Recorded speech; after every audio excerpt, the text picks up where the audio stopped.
Oui, c'est toujours une joie pour moi d'être avec vous le dimanche. C'est le Shabbat, le repos dans le Seigneur, pour partager la parole de Dieu, pour le Seigneur Jésus-Christ. Quand nous voyons tout ce qu'il a fait pour nous, c'est vraiment, je dirais, une bénédiction d'être là encore dans ce nouveau local. J'essaye de trouver encore un peu mes repères, je m'y perds et on me remet à l'ordre. Parce que souvent, donc j'essaye de trouver mes marques, mais bon, ça va venir. Hein. Mais c'est un endroit béni. C'est un endroit où on a déjà prié là, où il y a la présence de Dieu, la gloire de Dieu. Et nous savons que Dieu va faire des grandes choses dans cette salle, dans ce département de 94. Il nous a promis, il y a des paroles prophétiques là-dessus, donc il va faire des grandes choses, il y aura d'ailleurs on va faire un vendredi où il y aura la louange, il y aura la soirée de guérison, donc Dieu va faire des grandes choses, ça dépend de nous maintenant. Donc j'allais dire cet après-midi, non, on est le matin, hein. Donc le matin il faut se réveiller, je suis un peu plus du soir moi, hein, de nuit. Un peu comme le frère Sabri, donc voilà, donc j'ai du mal, mais je m'efforce et puis bon voilà, on s'y habitue, hein, voilà. Mais ce matin, je dis cet après-midi, ce matin, je vais apporter un message que vous connaissez, qui se trouve dans l'évangile de Luc. Peut-être vous avez déjà lu, mais c'est différent. On va voir ça, c'est différemment. Il y a des choses très intéressantes là-dedans. Et c'est dans l'évangile de Luc. C'est un message sur la guérison des 10 lépreux. J'ai découvert, il y a des choses vraiment d'étudier en profondeur. En profondeur, vous allez voir qu'il y a des choses très intéressantes que je n'avais pas vues. Et puis, bon, en lisant, en relisant même, on va essayer de décortiquer cela. Il y a 9 versets. Donc, Luc 17, à partir du verset 11 à 19. Et puis, nous allons essayer de décortiquer verset par verset. Cette fois-ci, il n'y aura pas des points. Mais ce n'est pas en 3 points, mais c'est par verset. Vous allez voir, c'est très intéressant sur la guérison des 10 lépreux. Donc il y a un message. Et l'étude du message cet après-midi, où sont-ils les 9 autres? Où sont-ils les 9 autres? Où sont passés les 9 autres? Donc on va lire ce texte-là dans l'évangile de Luc au chapitre 17. On va prendre le temps bien de décortiquer ça pour voir. Ça m'a parlé, Dieu m'a parlé à travers cela. Je dois faire des efforts aussi. Je dois bien reconsidérer ma vie spirituelle. Donc on va lire le verset 17 à partir du verset 11 à 19. Il y a 9 versets dans ce texte. À Jérusalem, passé entre la Samarie et la Galilée. Comme il entrait dans un village, 10 lépreux vinrent à sa rencontre, se tenant à distance.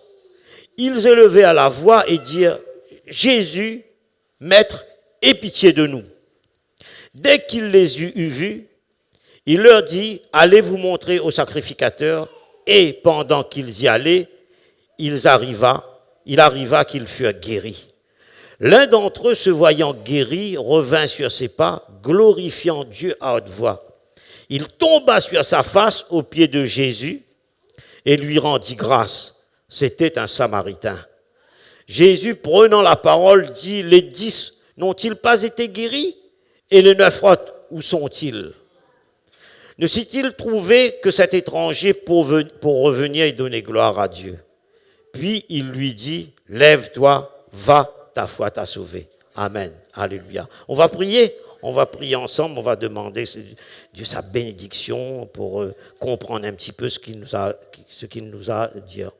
Seigneur, nous te bénissons, nous te rendons grâce.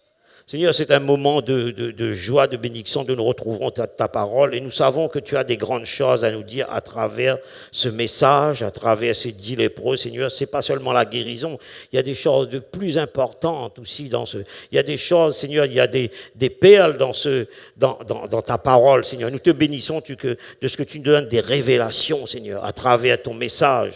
Seigneur, quand nous nous arrêtons, quand Seigneur, nous arrêtons pour méditer, quand nous méditons ta parole, nous te remercions de ce que nous soyons attentifs, que moi-même, je puisse apporter ce message, Seigneur, pour mes bien-aimés qui sont là.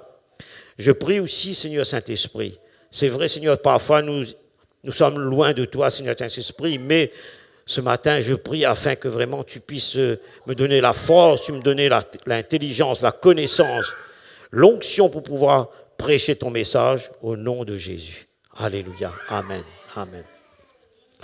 Donc, nous allons lire ce premier verset qui est le verset 11, verset par verset. Jésus se rendant à Jérusalem, passait entre la Samarie et la Galilée. C'est très important, hein, la Samarie et la Galilée, vous allez voir.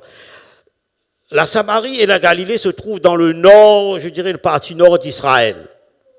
C'est là que vivaient, je dirais, les 10 tribus du royaume du nord, c'est-à-dire la tribu des 10 tribus d'Éphraïm qui a été déportée, je dirais, qui a été exilée c'est-à-dire la maison d'Israël, la tribu d'Israël qui a été exilée vers le nord du royaume du nord, dont la Samarie était la capitale, c'est-à-dire la capitale de cette partie de nord. Nous allons voir qu'il y a eu cette séparation, le chips, avec sûrement, je dirais, le schisme, avec ce peuple d'Israël, le peuple du nord et le peuple du sud, Juda, nous allons décortiquer ça.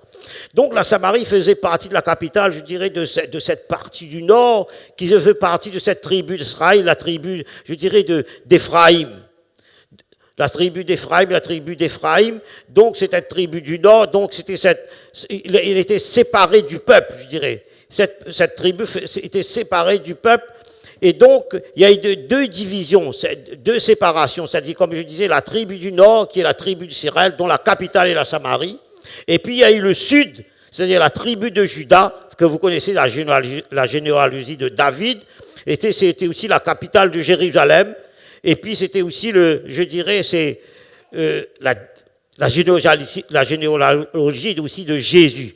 Vous connaissez. Donc il y a la tribu du nord, qui c'était la tribu d'Éphraïm, ça s'appelle la tribu d'Israël, et la tribu du sud, c'est-à-dire la tribu de Juda, dont la capitale est Jérusalem. C'est-à-dire, si on peut dire, c'était la famille quelque part de David et aussi de Jésus, descendant de Jésus. Là, on a situé un petit peu, je dirais, ce que la Samarie et la Galilée. On avait situé cela. Et verset 12, il dit, comme il entrait dans un village, comme Jésus entrait dans un village, il y avait 10 lépreux, 20 à sa rencontre, se tenant en distance, élevés à la voix et dire. Et là, nous voyons dans ce verset 12, ces 10 hommes représentent les 10 tribus non-juives d'Israël. C'est-à-dire, ces 10 tribus, je dirais, sont assimilées à des lépreux, quand vous voyez cela. Donc, pour comprendre un petit peu, donc ces 10 tribus du nord d'Israël, non juives, sont assimilées, je dirais, à ces 10 lépreux, ces 10 tribus. Parce que la lèpre, mes amis, est assimilée, je dirais, à un état permanent d'impureté rituelle. Donc c'est le cas de la tribu d'Éphraïm. C'est pour ça qu'on voit qui vivait à Samarie. Donc depuis cette tribu a été exilée vers le nord d'Israël. Donc elle est assimilée, cette tribu est assimilée à cette nation païenne.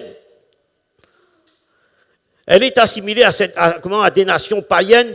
Donc c'est dit le point quelque part. C'est pour ça qu'il dit se tenait à distance. Il ne pouvait pas approcher de Jésus. Parce qu'ils étaient totalement exclus de la société, cette tribu-là. Donc ils sont comparés, ils sont assimilés, je dirais, à ces lépreux, ces 10 tribus. Parce que quelque part, ils ont été dans des régions païennes, dans le nord, ils vivaient avec des Samaritains. On va voir cela après.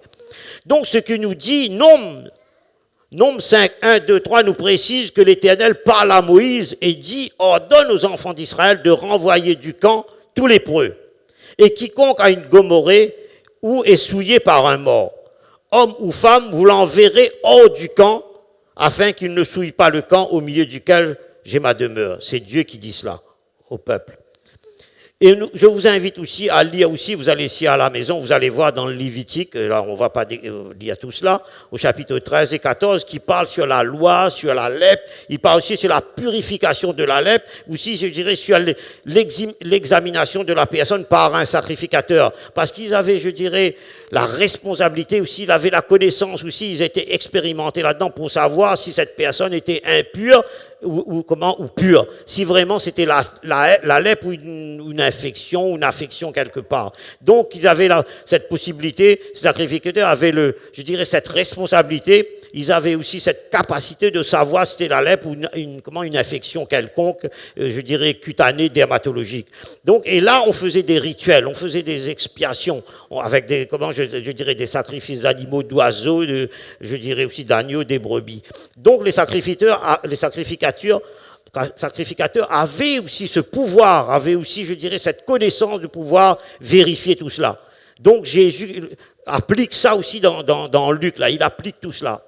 Et au verset 12, c'est le même verset, qu'est-ce qu'il nous dit? Il nous dit que ces lépreux se tenaient à distance. Et ils se tenaient éloignés de Jésus. Ils se tenaient à distance, éloignés, c'est-à-dire, quand on regarde ça, c'est un euphémisme, quelque part scripturaire. Mais qu'est-ce que ça veut dire, cela? C'est-à-dire, c'est une façon de présenter des choses, c'est-à-dire de décrire les choses, je dirais, d'une façon pour ne pas choquer, pour ne pas blesser, c'est ça. Donc, dans l'écriture, c'est quelque chose de moins choquant. Donc, on pourrait dire qu'on dit se tenait à distance, au lieu de dire oui, c'était des pestiférés, au lieu de dire comme ça, il dit se tenait à distance, éloignés. Donc, ça désigne que ces distribus étaient totalement éloignés, de la terre d'Israël. Éloignés, ils étaient éloignés de la Torah, ils étaient éloignés de l'Évangile. Au niveau spirituel, c'est un petit peu cela. Vous voyez, il y a un rapport, aussi profond au niveau de la spiritualité par rapport à la lèpre qui est considérée comme quelque chose d'impur. Mais ce peuple-là aussi était quelque part, ces peuples étaient éloignés de Dieu. Ils étaient éloignés de la parole de Dieu, de la Torah, des Écritures, de l'Évangile. Donc, ils se tenaient à distance. Et Daniel précise aussi dans le livre de Daniel 9,7, il dit « À toi, Seigneur, est la justice, à nous la confusion de face en ce jour, aux hommes de Juda, aux habitants de Jérusalem, et à tout Israël, à ceux qui sont près et à ceux qui sont loin, dans tous les pays où tu les as chassés à cause des infidélités dont ils se sont rendus coupables envers toi. » Daniel précise encore de leur infidélité, à cause de leur péché, ils ont été éloignés de Dieu, ils ont été exilés. Le peuple d'Israël. Éphésiens 2, 13 et 17 nous confirment, mais maintenant, en Jésus-Christ, vous qui étiez jadis éloignés, vous avez été rapprochés par le sang de Christ. Il est venu annoncer la paix à vous qui étiez loin et la paix à ceux qui étaient près. Donc, ça nous parle. Il y a une explication, un peu spirituelle pour nous aussi. Comme ces peuples juifs, comme ces peuples d'Éphraïm, comme cette tribu du Nord, qui étaient éloignés de la terre d'Israël à cause de leur infidélité. Mais nous aussi, c'est-à-dire c'est Paul qui parle dans Éphésiens qui dit cela. Nous aussi, à cause de notre infidélité, à cause de notre impureté aussi, nous aussi, nous avons été éloignés de Dieu. Nous avons été, éloignés de l'Évangile, distants même de Jésus. Nous nous tenions vraiment à distance de Jésus-Christ. Mais par son sacrifice, nous avons été rapprochés de lui par le sang de Jésus-Christ, par son sang. Nous étions éloignés de lui, nous étions aussi à distance, comme ces peuples, pareil. Donc il y a une leçon spirituelle aussi pour nous. On continue au verset 13. Jésus, Maître, aie pitié de nous. Mais là, aie pitié de nous, mes amis, se traduit par miséricorde. C'est-à-dire, c'est pas la pitié, comme de s'apitoyer sur son sort. Là, c'est une question de miséricorde. Donc, mais ici, il ne s'agit pas vraiment de pitié, c'est-à-dire on s'apitoie sur son sort, mais de nous faire renaître. C'est une question de renaissance quand il parle quand il a dit Maître, aie pitié de nous. Donc la pitié, c'est un sentiment de s'apitoyer sur son sort. Et là, sans l'esprit de se convertir, ces lépreux-là. Donc ces 10 lépreux, dans ce verset, il est question de renaître et de revivre. Donc, mais ces 10 lépreux n'ont pas dans leur cœur, je dirais, n'ont pas, dans leur cœur de se tourner vers Jésus. Ils n'ont pas cette foi, la foi dans leur foi, pas de se tourner à Jésus pour se convertir, mais pour être guéris. Ils veulent être guéris, mais ils n'ont pas dans leur cœur de se convertir. Donc, ils ne pensent pas, absolument pas de se convertir. Ils ne pensent absolument pas de se convertir. Ils ont dans leur cœur leur désir de ne pas se convertir. Ils veulent se retrouver, ils veulent, je dirais, tout simplement retrouver leur pureté, être guéris même de la lèpre. Mais dans leur esprit, ils n'ont pas l'intention de se convertir. Eux, ils veulent se débarrasser de la lèpre, ils veulent être guéris, ils veulent être purs. Et c'est ça qu'ils disent, aie pitié de nous. Quand ils disent aie pitié de nous, quelque part, ils veulent renaître, ils veulent revivre. Fais-nous miséricorde, Seigneur Jésus. Nous voulons être guéris. Mais dans leur esprit, dans leur cœur, ils n'ont pas cette foi de se convertir, de se tourner à Jésus. Pour eux, c'est de se faire guérir. Mais ça me fait penser, ils veulent se débarrasser de la lèpre, ils veulent que Jésus les guérisse de leur impureté. Donc, ça me fait penser à une histoire. Un pasteur m'avait raconté une histoire, c'était vraiment, quand ça m'avait touché, ça m'avait marqué, vous voyez, ça fait très très longtemps. Il me dit, il y avait un jour, il y avait quelqu'un qui était dans leur religion. Vous connaissez à La Réunion, là, à l'île Mauricie, on pratique beaucoup cette religion, qui vont au temple, etc. Alors, ils sont venus lui demander de guérir, parce qu'il y avait le fils était très très malade, il était touché par une maladie grave, et ils étaient dans leur religion. Il dit, oui, pasteur, j'ai appris que dans votre religion, vous guérissez quand vous priez, votre Dieu guérit. Donc il est venu. Donc il dit, écoutez, mais si je prie pour votre fils, si Dieu le guérit, vous allez venir après à l'église. Vous allez venir tout le temps à l'église. Il dit oui, il va venir. Mais effectivement, il a eu la prière, l'église a prié, le jeune homme est guéri. Et finalement, il est venu plusieurs fois, etc., plusieurs dimanches, plusieurs mois. Et quelque temps après, il n'est plus revenu. Le père et le fils, en toute la famille, n'est plus revenu.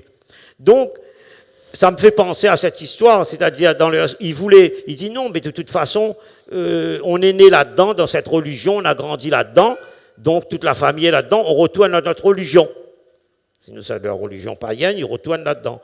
Mais ce qui se passe, c'est-à-dire que ça me fait penser aussi à quand Jésus parle de ce lépreux, ils ont cette intention de se débarrasser de leur maladie, puisque c'est des maladies parfois incurables. Mais dans leur cœur, leur foi, c'est pas la conversion. Et souvent, vous pouvez dire, on peut venir à l'église, souvent on reçoit la bénédiction pour revenir à la guérison, et on repart après. Enfin, c'est un témoignage.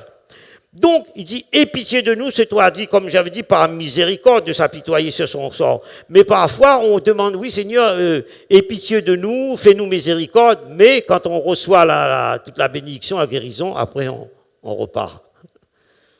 C'est dommage. Verset 14. Dès qu'ils les ont vus, il leur dit, allez vous montrer au sacrificateur, et pendant qu'ils y allaient, il arriva qu'ils furent guéris. Ce qui s'est passé, c'est-à-dire, Jésus s'est appuyé sur la parole de Dieu, sur la Torah. C'est-à-dire, on avait vu ce qu'il fallait montrer, il fallait aller. Ils ont dit à Moïse aussi, il disait, quand c'est quelqu'un qui était atteint de la lèpre, d'aller se faire voir, vérifier par le sacrificateur. Donc Jésus, il s'appuie sur la parole de Dieu, sur la Torah. Et sur la parole de Jésus, mes amis, ces lépreux ont obéi. Et sur cette foi de la parole de Dieu, je dirais, prononcée par Jésus, ils se sont rendus chez le sacrificateur pour vérifier, pour voir s'ils étaient vraiment guéris. Donc, selon la loi, comme on avait dit, selon la loi lévitique, dans Nombre, on avait vu tout cela. Donc, c'est des sacrificateurs qui vérifiaient, je dirais, l'état de l'impureté, de la pureté aussi de cette maladie, de la lèpre. Donc, ces sacrificateurs avaient le pouvoir, avaient la responsabilité, ils connaissaient. Et la Bible nous dit, alors même que leur peau était encore, je dirais, malade, était encore atteint, était encore impur, mais ils sont partis tout simplement en obéissant à la parole de Dieu, à la parole de Jésus. Et mes amis, c'est très important. Et c'est leur foi ont déclenché la guérison en chemin. Ce que nous dit Romains 10, 17. La foi vient de ce que l'on entend, et ce que l'on entend vient de la parole de Christ. Parce qu'ils ont obéi à la parole de Jésus, la foi s'est déclenchée. Nous allons lire verset 15. L'un d'eux, se voyant guéri, revint sur ses pas, glorifiant Dieu à haute voix. Et là, nous voyons qu'un seul lépreux est revenu sur ses pas. Un seul lépreux est revenu voir Jésus. Il est venu remercier Jésus. Sur ces 10 lépreux, il y a un seul qui est retourné vers Jésus-Christ. Il est venu pour glorifier Dieu. Il a donné gloire à Jésus en s'exprimant à haute voix. On peut imaginer qu'il a dû faire monter vers Dieu des clameurs de joie. Il a dit, bon, ben voilà, je suis purifié, je suis guéri quand il a vu ça. Il a dit, je dirais, la Bible nous dit qu'il est tombé sur ses genoux, il est tombé comme ça, et sur sa face, il a adoré de tout son cœur, avec, je dirais, avec une expression, je dirais, de gratitude, de remerciement, de joie même, parce qu'il a été totalement purifié. Il a vu ce miracle-là, il a vu que son corps avait changé totalement. Il est venu tout pur, alors qu'il était plein de lèpre sur son corps quand il a vu ça. Donc il a donné gloire à Jésus. Et vous allez voir, c'est très important quand on regarde, quand on donne gloire, remercier Jésus, il y a quelque chose là-dedans. Il y a comme, je dirais, une approche de conversion. Une approche, je dirais, de donner son cœur à Jésus, de donner gloire, vous voyez. Il a remercié. Parfois, on peut être guéri, on constate seulement qu'on est guéri, mais jamais on voit celui qui donne la guérison. Jamais on s'attache à celui qui donne la guérison. Jamais on donne son cœur comme ça, vous voyez. Et c'est exactement, quand il a vu qu'il était totalement purifié, là, il est revenu, vous voyez. Nous allons voir pourquoi il est revenu, tout ça. Quand on regarde tout cela, point par point, verset par verset, il y a quelque chose de très intéressant. Donc, c'est exactement comme Naaman dans le livre des rois. Dans 2 rois, si vous lisez un petit peu la parole de Dieu, vous savez, dans l'Ancien Testament, qui nous dit, Naaman retourna vers l'homme de Dieu avec toute sa suite. Lorsqu'il fut arrivé, il se présenta devant lui et dit, « Voici, je reconnais qu'il n'y a point de Dieu sur toute la terre, si ce n'est en Israël. » Voyez, ça c'est voyez, c'est un petit peu comme ce Samaritain qui est revenu. Voyez, il reconnaît la grandeur de Dieu, il connaît la puissance de Dieu, il connaît la gloire de Dieu, qu'un seul Dieu peut faire des choses comme ça. Il dit, et maintenant accepte, je te prie, un présent de la part de ton serviteur. Nous voyons cela, nous voyons que Naaman a dû, il a dû recevoir, je dirais, le salut quand on regarde tout cela. Donc Naaman, lui aussi, a été touché, je dirais, par la lèpre. Il fut guéri, je dirais, par Dieu à travers son messager, à travers le prophète Élisée. C'était un officier païen, syrien. Et lui aussi, il a reconnu la grandeur de Dieu, il a reconnu la gloire, la puissance de Dieu, la présence de Dieu dans sa vie, puisque Dieu l'a guéri. Donc la Bible nous dit qu'il s'est incliné devant l'Éternel. Il s'est incliné devant le Créateur de toutes choses, le Dieu, l'Éternel, Dieu, Yahweh. Et il lui a donné toute la gloire, comme le seul Dieu existant. Il aura reconnu c'est le seul Dieu, c'est l'Éternel Dieu. Au verset 16, alléluia. Il tomba sur sa face, ce Samaritain, cet homme, au pied de Jésus, il lui rendit grâce, c'était un Samaritain. Cet homme était un Samaritain. C'était considéré comme un païen. Or, nous savons qu'il y avait, je dirais, il y avait la haine entre les Juifs et les Samaritains. Et ça remonte depuis l'exil des Assyriens, depuis des tribus du Nord, des 10 tribus du Nord, depuis en l'an 722, on nous parle de ça avant notre ère. C'est des peuplades qui étaient implantées, je dirais, en Samarie. Donc, ils s'entremêlaient avec le reste des 10 tribus. Vous voyez, les Samaritains se mélangeaient avec les 10 tribus du Nord. On avait vu tout à l'heure les tribus avec les tribus d'Éphraïm. On a vu, ils sont entremêlés. Donc ils se sont pris des épouses, des maris, ils se sont mariés un peu entre eux. Donc les Juifs de la tribu de Juda, c'est-à-dire de David, considérés, je dirais, ces descendants des Samaritains, je dirais, comme des métis, comme des hérétiques, des faux enseignants, voyez, parce que la religion juive se mélangeait certainement à la culture païenne des Samaritains, voyez. Donc c'est pour ça il y avait, et la tribu de Juda était la tribu de David, des descendants de Jésus, voyez, fils de David. Jésus, fils de David. Donc, vous voyez, la tribu de Juda était un petit peu considérée, je dirais, plus près de Dieu, de la Torah, des Écritures, et tandis que la tribu du nord, d'Éphraïm, était aussi mélangée avec ces Samaritains. Donc, vous savez, il était un petit peu rejeté quelque part, hein, pour bien comprendre. Donc, tout cela, c'est-à-dire que c'est comment la tribu, ils refusaient tout contact social ou religieux avec ces personnes-là, avec eux. Et quand on regarde la parole de Dieu, c'est toujours dans Luc, Jésus fait allusion, je dirais, à ces deux préjugés dans deux paraboles. Vous connaissez la parabole du bon samaritain. Ce bon samaritain représente Jésus. Donc, il parle, dans ce premier parabole, il parle de l'amour de Dieu pour tous les hommes. Vous voyez, Jésus. Et dans Luc 17, 1 à 6, on parle aussi, on parle des scandales, des pardons, des offenses. Peut-être ça va s'afficher de la puissance de la voix.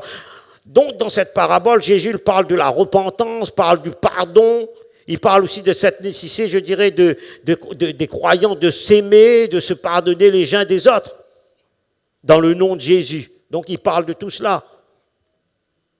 Alléluia. Et verset 17, Jésus, prenant la parole, il dit, « Les 10 n'ont-ils pas été guéris, et les 9 autres, où sont-ils » Les 10 ont été guéris. Les 10 ont été purifiés. Mais la Bible nous dit, Luc nous dit, il y a un seul homme est sauvé. Il est sauvé, il est guéri. C'était un Samaritain. Le seul qui est revenu donner gloire à Jésus, donner gloire à Dieu, c'est le seul qui est venu s'incliner devant la face de Jésus. Et il le reconnaît comme son sauveur, comme son Seigneur, oui, qui l'a guéri, mais aussi comme son sauveur, celui qui lui donne le salut. Mais, mes amis, il y a une leçon spirituelle pour nous là-dedans. La Bible nous enseigne, nous avons vu ce monsieur qui est venu, qui est dans sa religion, qui est venu, il a été guéri, le fils a été guéri, le pasteur qui m'a raconté, il est venu quelque temps, après il est reparti. Il a été guéri. La Bible nous enseigne qu'une personne peut être guérie, mais non sauvée. Dieu peut guérir. C'est ça un petit peu aussi le message. Vous voyez un petit peu, ce verset, quand on lit la parole de Dieu, on voit ça comme si c'était, comment on peut dire, comme un film, comme un cinéma, ça décline. Vous voyez, tout au départ, Jésus c'est un prophète, Jésus aussi c'est comme un peu un réalisateur, je ne sais pas, un cinéaste, vous voyez, il amène ça comme un film. Au départ, il nous présente la tribu de Juda, la tribu d'Éphraïm, vous voyez, il nous présente tout ça pour nous montrer l'impureté, etc., comment se déroule la conversion, etc., la guérison, vous voyez. Donc il dit que une seule personne est sauvée.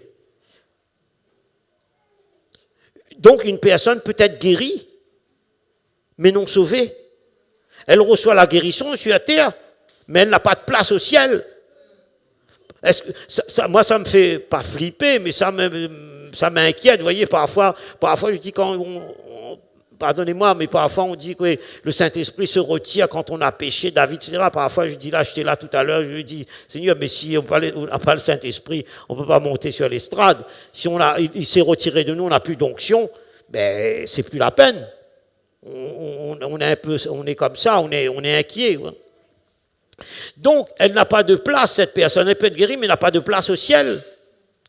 Dieu peut guérir une personne qui pratique une quelconque religion, n'importe quelle religion, une religion païenne, une religion démoniaque, peu importe. Il peut le faire. Il peut même guérir une religion chrétienne, quelqu'un qui appartient à une religion chrétienne, protestant évangélique, etc. Il peut même aussi. Même une religion chrétienne, qui disent chrétienne entre guillemets, qui n'est peut-être pas le vrai christianisme, mais il peut guérir. Il peut guérir. Mais malheureusement, cette personne ne reçoit pas le salut. Ce n'est pas moi qui le dis, hein, c'est la Bible. Exactement comme les neuf autres lépreux. On vient, Dieu guérit, Dieu bénit, etc. Mais ils ne reçoivent pas le salut.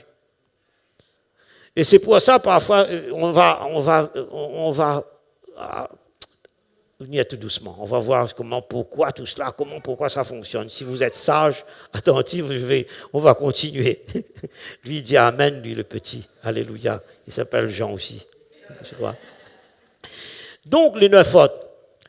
Mais, je vais vous dire une chose, là, quand on regarde sous ça, ceux qui n'ont pas été sauvés, la religion et les religieux ont été, je dirais, toujours un problème, ont été toujours, je dirais, un obstacle au miracle et au salut.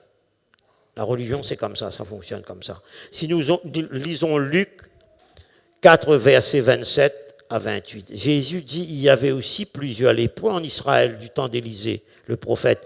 Et cependant, aucun d'eux ne fut purifié, si ce n'est Naaman le Syrien. Ils furent tous, les religieux, remplis de colère dans la synagogue lorsqu'il entendit ces choses. Voyez, quand Jésus dit la vérité, voyez, on parle de vérité, la vérité biblique, hein, on dit cela. Hein. C'est pas moi qui le dis ainsi. Parfois, on peut recevoir la guérison, mais pas sauvé. Voyez. Mais voyez, comme il dit, Élisée, enfin les prophètes n'ont pas guéri de lépreux en Israël. Et pourtant, c'est le peuple de Dieu. Il n'a pas été guéri. Naaman, oui, un Syrien païen. Vous voyez, Dieu peut faire ce qu'il veut. Parce qu'il connaît notre cœur, il connaît le cœur. Parce qu'il refusait le Messie, il refusait. Très important. Donc, le système religieux, la pratique religieuse ne font que donner des informations sur Dieu, sur le Messie. Mais ils ne reçoivent, les religieux ne reçoivent aucune révélation du Saint-Esprit. Pourquoi? Parce qu'ils s'opposent toujours à la vérité, je veux dire la vérité biblique, la vérité de la parole de Dieu. Pourquoi? Parce que ces religieux, parfois les pharisiens, les docteurs de la loi, ils se croient toujours supérieurs, je dirais, aux autres. Et c'est pour ça que Jésus a dit à Nazareth, il a dit qu'aucun prophète n'est méprisé, n'est bien reçu dans sa patrie, il est méprisé. Aucun prophète n'est reçu dans sa patrie, parce qu'ils vont le rejeter. Parce qu'à ce moment-là, c'est-à-dire à Nazareth, il n'a fait aucun miracle. Il y avait peu de monde qui ont été sauvés. Ils l'ont rejeté, ils ont rejeté le Jésus, ils ont rejeté le miracle, ils ont rejeté le salut. Vous voyez? Verset 18, on continue. Ne s'est-il trouvé que cet étranger pour revenir et donner gloire à Dieu, à Elohim, ne s'est-il trouvé que cet étranger pour revenir et donner gloire à Dieu? Mes amis, là, il y a quand Jésus il pose une question, il dit comment ça se fait, il y a un seul, que cet étranger qui revient me donner gloire, comment ça se fait? Et pourtant, ils ont été guéris, il n'y a qu'un seul qui revient comme ça. Mais là, mes amis, je crois que là, c'est très important. Soyez attentifs. Il y a un appel. Là, Jésus est en train d'appeler, il fait un appel au peuple d'Israël de revenir à lui, de revenir à la repentance. Là, on est dans le Nouveau Testament, hein, dans la Nouvelle Alliance. Mais, écoutez-moi bien, la Bible dit, seul un reste montre vraiment sa gratitude. Regardez, seul un reste, toujours un reste, montre sa gratitude sur tout cela. Et c'est pour cela que Dieu a donné le salut, je dirais, aux païens, aux nations païennes, à cause de l'endurcissement de leur cœur. Et même, je dirais, au temps des prophètes, ils étaient endurcis. Et pourtant, les prophètes annonçaient la parole de Dieu, la parole leur donnait. Non. Même au temps du prophète Élie, dans Luc 4, 25, 26, Jésus dit, je vous le dis en vérité, il y avait plusieurs veuves en Israël du temps d'Élie, lorsque le ciel fut fermé, 3 ans et 6 mois. Mais quand il y eut une grande famine sur la terre, Et cependant, Élie ne fut envoyé vers aucune d'elles, pas en Israël, si ce n'est vers une femme veuve de Sarepta. Vous connaissez l'histoire, avec l'histoire d'huile, le pain, etc. Vous voyez, faire le pain. Dans le pays de Sidon, c'est ce pays qui se trouve à côté de Gaza, à côté de Tyr, pas trop loin de la Palestine aussi, vous voyez. Toujours, Israël, il envoie aux païens, comme nous. Nous aussi, on était des païens. Mais quand j'ai lu ça, etc., on a fouillé un petit peu, je dis, mais une question se pose, pourquoi seul ce Samaritain retourne vers Jésus pour le remercier? Vous savez, à cause de sa destinée, à cause de sa vocation en Jésus-Christ. Et ça, je peux appeler ça, c'est la prédestination. On peut dire ça, mais c'est biblique quand on regarde ça, tout ça, ça fonctionne ensemble. Vous voyez, c'est comme un puzzle, ça fonctionne ensemble. À cause de la prédestination, c'est la prédestination. Nous lisons Romains 11, 5 à 7. De même aussi, dans le temps présent, on regarde, vous savez, il y a un reste. On avait lu tout à l'heure, il y a un reste. On a vu parler du reste. Un seul, un reste. Selon l'élection de la grâce. Voyez, là, on parle un reste, on regarde l'élection. Regardez bien cela. Or, si c'est par grâce, ce n'est pas par les œuvres. On a fait discuter avec. Si c'est par grâce, ce n'est pas par les œuvres. Autrement, la grâce n'est plus une grâce. Je vais répéter. Or, si c'est par grâce, ce n'est plus par les œuvres. Autrement, la grâce n'est plus une grâce. On comprend bien, la grâce et les œuvres sont distinctes, sont séparées. La grâce, c'est la grâce, les œuvres, c'est les œuvres. Et si c'est par les œuvres, ce n'est plus une grâce. Si on fait quelque chose par les œuvres, ce n'est pas la grâce. Autrement, l'œuvre n'est plus une œuvre. Donc, Paul explique bien ça, tout ça est séparé, bien distinct. Les œuvres sont les œuvres, la grâce, c'est la grâce. Et Paul dit, quoi donc, ce qu'Israël cherche, il ne l'a pas obtenu. Là, on parle, mais l'élection l'a obtenu. Tandis que les autres ont été endurcis. Vous voyez, on parle de l'élection, comme si, quand vous votez pour, là, on va voter pour la présidentielle bientôt. Donc l'élection, c'est-à-dire, c'est un choix. Vous avez élu un candidat pour qu'il devienne président. Nous avons élu, donc c'est un choix, c'est une élection. Donc, nous, païens, nous avons été sauvés par l'élection de la grâce. Dieu nous a choisis. Parce qu'une partie d'Israël a rejeté le Messie, le cherché, dit c'est pas le bon, etc., l'a rejeté. Et donc, quand on voit ça, on comprend bien après. Donc puisque Dieu dit, et ça c'est prophétique, les amis, parce qu'Abraham avait reçu ça depuis avant. Vous voyez, tout est prophétique. La parole de Dieu. Il avait reçu, peut-être sans savoir comment ça allait fonctionner, que l'Israël allait rejeter leur Messie, et que nous païens, nous allons être comment et c'est pour ça aujourd'hui, bon, je ne vais pas entrer trop dans cette affaire, c'est pas le message. Quand on regarde, et c'est parfois quand on regarde, moi je suis admiratif devant les juifs messianiques.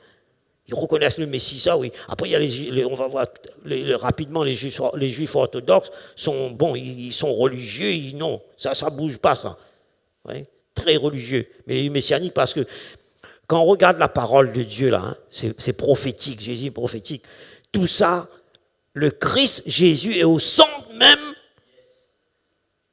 du salut de tout. S'il n'est pas là, il n'y a plus rien. Il est au centre de tout cela. Si même un juif, je veux dire, orthodoxe, s'il ne comprend pas ça, il est perdu. Jésus est le centre de tout cela. C'est lui qui, comme s'il régule tout le... Vous voyez, il est au milieu, il régule tout le message, il régule tout l'évangile, mes amis. S'il n'est pas là, tout est foutu. Tout s'effondre. Et c'est pour ça, si par exemple, si on a... Bon, c'est-à-dire quand on connaît Jésus, quand on le reçoit, on est inébranlable. On n'est plus, comme je dis, ballotté à droite, à gauche. Parce qu'on est positionné comme s'il est venu en vous, en moi, on ne bouge plus. Sinon, on va courir toujours, etc. Ça, vous allez, ça, c'est du temps perdu, etc. C'est du temps perdu. Vous allez, le diable va vous agiter, va nous agiter. Courez à droite, courez à droite. Restez, hein. Restez sur Jésus-Christ. Alléluia. Donc, comme je dis, nous, païens, nous avons été sauvés par l'élection, je dirais, de la grâce. C'est le choix de Dieu. Il y a un reste qui a été choisi par grâce. Israël a été endurci. Ils ont refusé la grâce, ils ont refusé Jésus, ils ont refusé Dieu. Mais maintenant, comme encore aujourd'hui, les Juifs orthodoxes cherchent le Messie, voyez. Mais il y en a, quand ils reçoivent, ils deviennent prédicateurs de l'Évangile. La plupart, quand ils reçoivent ça, ils disent, oh, ils ont reçu le Graal, ils ont reçu, pas le Graal plus que le Graal, ils ont reçu tout. La vie, le salut, etc. Alléluia. C'est passionnant, hein, l'Évangile. Hein. Parfois, bon, comme ce Samaritain, mes amis, nous avons été choisis. Jaché aussi a été choisi. Pourtant, il a fait plein de bêtises. Lou a dit, grand-père, il ne faut pas dire des riz. Et parfois, il dit des corps. Il m'a dit, grand-père, tu dis... Il a fait des bêtises, alors. Il dit... Comme ce Samaritain, nous avons été choisis, mes amis. Nous avons été attirés par Jésus. Nous sommes attirés par lui et non par d'autres dieux, d'autres noms. Par Jésus-Christ. Alléluia. Verset 19. On va terminer. Puis il lui dit, lève-toi, va, ta foi t'a sauvé. Ah, j'aime ça. Puis il lui dit, lève-toi, va, ta foi t'a sauvé. Là, il parle du salut, là, vous voyez. Il a reçu le salut. Il a été sauvé. C'est écrit, ta foi t'a sauvé. Et les autres, non. C'est flagrant, hein. Ils sont partis. Vous voyez, Jésus ne dit pas de sa bouche, ce sont des perdus, c'est fini, ils vont en enfer. Il ne dit pas ça, lui. C'est quelqu'un de sage, vous voyez. Mais il dit, à ta foi, mais il dit, ben, ils sont où? Mais c'est nous, on cherche, on voit qu'il Jésus veut dire, ben, c'est fini pour eux. Ils sont guéris. Ils sont allés vers le sacrificateur, il a vu que le sacrificateur a vu qu'il était guéri. Donc, vous voyez, donc il dit, ta foi t'a sauvé. Donc, les Écritures nous enseignent qu'une personne est sauvée par sa foi, par la grâce, et jamais par les œuvres. Dans une religion chrétienne que je ne citerai pas, peut-être vous connaissez, peut-être vous ne savez pas, je ne vous dirai pas, qui disent que oui, on fait des œuvres, il faut faire ceci, il faut faire telles prières, il faut tout ça, il faut faire des processions, tout ça, pour être sauvé, il faut faire tout. J'ai fait tout ça. Pour être sauvé, non.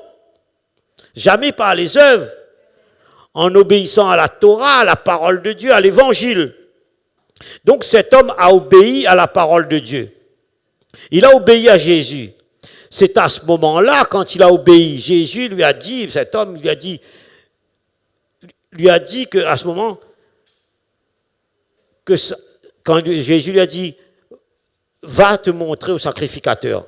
Il n'a pas prié, il a dit, va faire comme. C'est à ce moment que sa foi s'est manifestée en la parole, à travers la parole, parce qu'il a obéi. Et la Bible nous dit dans Romains 17, on a vu tout cela, ainsi la foi vient ce que l'on entend, et ce qu'on entend vient de la parole de Christ. Qu'est-ce qui s'est passé? C'est-à-dire que ce Samaritain a une révélation de la parole, de la grâce, par le Saint-Esprit. Et les autres, ils ne l'ont pas eu. Ils n'ont pas eu. Il a une révélation par le Saint-Esprit. Mais parfois, écoutez bien, vous voyez, ainsi la foi vient de ce qu'on entend. Vous voyez, la foi se déclenche. Comment ça fonctionne quand on entend? On entend quoi? La parole de Jésus-Christ, la parole de Jésus, quand on entend. Souvent on dit, ah oui, la foi, ils ont la foi pour pour gagner un match, tout ça, vous voyez, le football, tout ça, il dit, j'ai la foi pour ceci, pour cela, la foi pour telle religion. Non.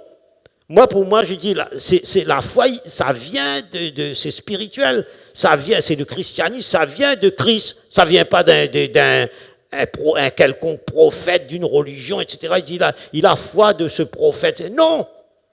Foi pourquoi? Puisque sa foi ne donne pas la vie éternelle.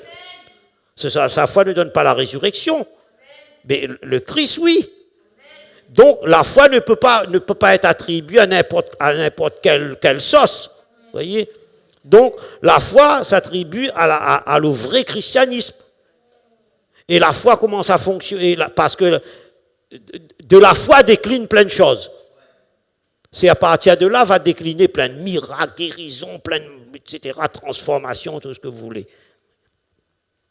Donc ce Samaritain a une révélation, je dirais, de la grâce par le Saint-Esprit. Donc la foi de cet homme, la foi ne l'a pas guéri, sa foi ne l'a pas guéri. Mais c'est Jésus qui, écoutez-moi bien, c'est Jésus qui l'a guéri au moyen de sa foi en lui. Il a eu la foi lorsque, comment je dirais, il a été guéri, lorsqu'il a cru en Jésus, sa foi s'est déclenchée. Vous voyez? La foi ne peut pas déclencher, puisque si on ne croit pas en Jésus-Christ, on n'a pas de foi, nous, sinon. On commence à avoir la foi lorsqu'on croit à la parole de Dieu, quand on croit en Jésus-Christ. Là, la foi commence à se manifester, la foi commence à se déclencher. Il y a un processus. Mais tant qu'il n'y a pas, on dit on a la foi, non. C'est plus compliqué que ça. Et c'est à ce moment-là que sa foi a déclenché le miracle. Mais au départ, il n'avait pas la foi. Il avait cette foi qu'il dit, oui, le Seigneur peut me guérir, il va me guérir, il peut me guérir, il peut me guérir. Il savait que Jésus pouvait faire des miracles. Tout le monde le savait, même les 10, ils savaient. Les 9 autres, ils savaient que Jésus pouvait guérir, etc. Il dit, mais ils avaient mis leur espoir en Jésus-Christ.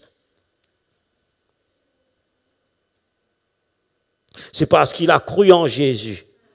Il a cru en la parole de Jésus. Il a obéi aussi. Il y a l'obéissance, il y a l'écriture. Parce que et Jésus, c'est la parole.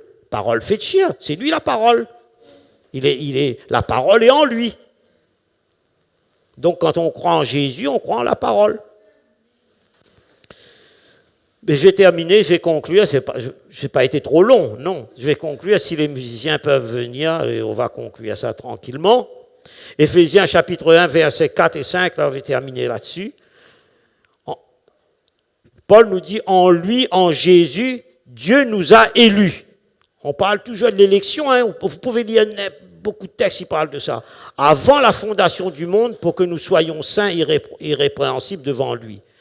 Nous ayant prédestinés, vous voyez, on parle toujours de cela, dans son amour à être ses enfants d'adoption. Donc nous avons été adoptés. Parce que bon, nous étions des païens, nous ne sommes pas le peuple de Dieu, par Jésus-Christ, en Jésus-Christ selon le bon plaisir de sa volonté. Et Éphésiens nous parle, on parle d'élection, il parle d'élus, il parle de prédestinés, que nous avons été adoptés selon la volonté de Dieu. Cela signifie que la destinée de quelqu'un, je répète, cela signifie que la destinée de quelqu'un, d'une nation, est déterminée à l'avance par le Créateur. La destinée de quelqu'un ou d'une nation est déterminée à l'avance par Dieu, par le Créateur. Il connaît déjà cela. Avant que tu sois né, il savait que j'allais être là, peut-être faire un petit message. Il savait tout cela. Moi, je ne savais pas, ou bien on ne veut pas. Moi, je ne voulais pas faire ça, moi. Jamais. Ça, non, je dis non, je ne voulais pas venir, même pas à l'église. Mais Dieu connaît. Dieu connaît, il est prédestiné sur le choix. Donc, il est destiné à l'avance par le Créateur. Dieu nous a choisis. Dieu nous a élus avant la fondation du monde. Pourquoi? Parce qu'il y a un reste, toujours pareil. Comme ce Samaritain. Qui a été guéri, qui a été sauvé par Jésus-Christ. Et c'est pourquoi les 9 autres n'ont pas été sauvés. Et pourquoi les 9 autres n'ont pas été sauvés? Pourquoi? La réponse est dans Romains 3,11. Nul n'est intelligent. Nul ne cherche Dieu. Tous sont égarés, tous sont pervertis. Il dit, il n'y a pas un seul, un seul saint, il n'y a pas un seul parfait. Tous sont pécheurs. Tous. Tous. Nous sommes tous pécheurs. Ça veut dire aussi que personne ne choisit Dieu de son propre chef, de son propre gré. On ne choisit pas Dieu. On pourrait dire oui, mais je veux connaître Dieu, etc. Non, on ne choisit pas Dieu. Parce que notre salut personnel ne peut venir que par un acte souverain de Dieu. Notre salut ne peut venir que par Dieu, par un acte souverain. On ne choisit pas Dieu. D'ailleurs, dans l'évangile de Jean, vous lisez tout, il dit, c'est pas vous qui m'avez choisi, c'est moi qui vous ai choisi.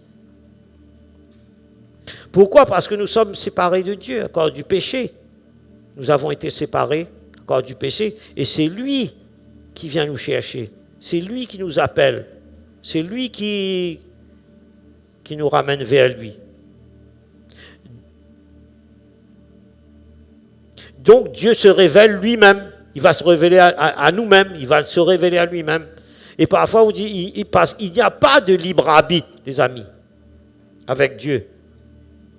Nous ne pouvons pas aller à Dieu de notre propre choix. Il n'y a pas de libre arbitre. On va dire, mais le libre arbitre, c'est quoi? Par exemple, le libre arbitre, c'est-à-dire que, par exemple, ce matin, j'ai décidé, aussi de mettre, est-ce que je mets, on va dire, en blanc ou en, il faut mettre j'ai dit, peut-être je vais mettre le noir ou blanc. J'avais le choix, soit le blanc ou le choix. Vous voyez, ça j'ai le choix. Mais avec Dieu, non. Est-ce que je prends un thé ou un café, quelque chose comme ça? On a le choix. Mais avec Dieu, non. C'est Dieu qui nous choisit. Parce que si nous faisons cela, voyez, si nous disons, on va choisir Dieu, imaginons une religion quelconque, une religion chrétienne, etc. On choisit Dieu, ou n'importe quelle religion. On va choisir, c'est nous qui allons vers Dieu. Voyez, et c'est pas lui. Mais ça ne tient pas, ça ne va pas tenir, voyez, ça va être de la religion. Ça va être une forme de spiritualité dans toute spiritualité, dans toute religion, c'est une forme de spiritualité. Ça va être seulement la religion, de faire le bien ou le mal. On a parlé des œuvres, le bien ou le mal, mais ça ne change pas quelqu'un. Ça ne nous change pas. C'est de la religion superficielle. Vous savez, mes amis, moi je crois ça, je vais vous dire, quand vous recevez le salut, quand vous recevez Dieu, Jésus en vous, c'est quelque chose ça ne s'efface pas, voyez, comme si c'est indélébile, voyez, c'est quelque chose qui vous travaille. Si vous fautez, vous péchez, vous êtes comme inquiet, vous êtes inquiet, vous avez peur de perdre votre salut, j'ai peur de faire mal avec le Seigneur, etc. Comme si ça ne vous lâche pas, voyez, comme si ça... je suis accroché à Dieu, voyez. Comme si on est accroché, on ne peut pas s'en défaire, voyez. C'est comme s'il il a mis son sceau, il a mis, voyez, on est attaché à lui. Pour dire que je ne peux pas venir à l'église, peut-être le matin, parce que même si je suis de l'après-midi, de nuit, mais je me lève, etc. On se lève, parce que c'est quelque chose, c'est inexplicable parfois, voyez. C'est-à-dire, on ne peut pas m'enlever ça, on ne peut pas nous enlever, si vous êtes pareil, on ne peut pas enlever un chrétien, s'il a reçu non, il ne peut pas. Il ne peut pas abandonner. C'est ça le salut, c'est ça, aujourd'hui, je vais vous faire, Jésus a parlé de ce Samaritain, c'est ce que je voulais partager avec vous ce matin, ce après-midi.